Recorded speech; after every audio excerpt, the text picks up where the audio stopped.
Did you know that around 80% of people say that fear holds them back from going for what they truly want in life?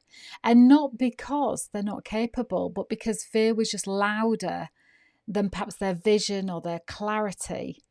So what if I was to say that in one evening, we could show you how to walk with fear, not destroy it, dominate it, avoid it, but to be present with it, walk with it, and still be aligned with what you truly want.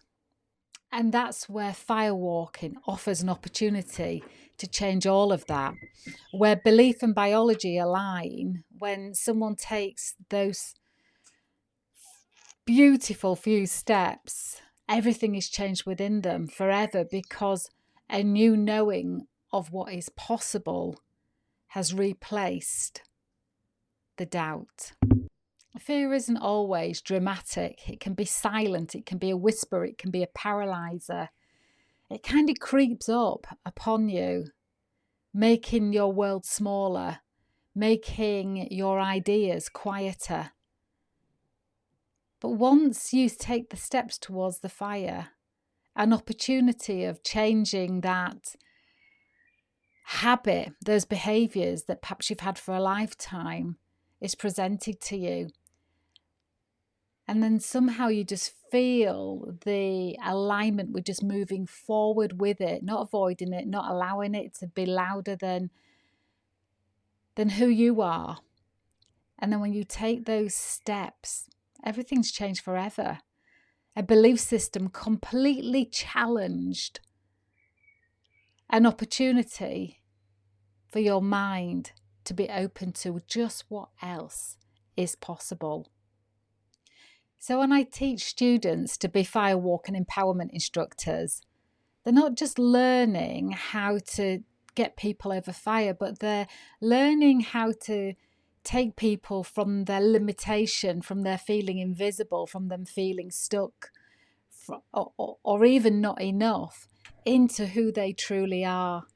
That's an incredible honour, to hold space for people, to see them as they're transitioning. And often they're transitioning in the moments of silence, not in all the tools that we do teach, the glasswalk, the arrow break, the rebar bend, the board break, the firewalk, all incredible tools. But often the transformation takes place in the stillness between the actions, in the processing of who am I now, in the seeing someone for who they really are, not who they've told us that they are, and not the story they've held themselves back with for years. Transformation takes place when someone sees and believes who they are. I have many powerful and dynamic stories of people's backstories that I had no idea about when they were walking on the fire, and what the metaphor the fire was to them. But I think one of the most subtle ones is when I remember this lady, she stepped up to the fire, she looked at me, and she walked over the coals. To me, I knew it was a poignant moment for her, as it often is for people. But it wasn't until we were in the sharing circle at the end, she shared, all my life I've waited for permission. All my life I've waited for acceptance and direction, so not to take up more space. And today, Lisa, you stood back and we had to do everything on our own time. And I learned a way of being in the world that didn't mean that I waited for permission anymore, that I just followed my intuition and moved forward, even with fear. But nonetheless, I'm owning my space that doesn't detract from anybody else. Everybody in the circle was realising that was also true for them, as well as what their takeaways were. You see, the fire provides so much medicine above the walking over it.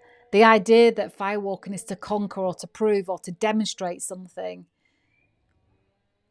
It's a deep and profound experience. So this is what firewalking is really about. So if you're feeling the call, the pull to help people on an even more profound and deep level, then come along to one of my Firewalk evenings where you get to experience it for yourself. And they're entirely soulful and nourishing, nurturing, empowering,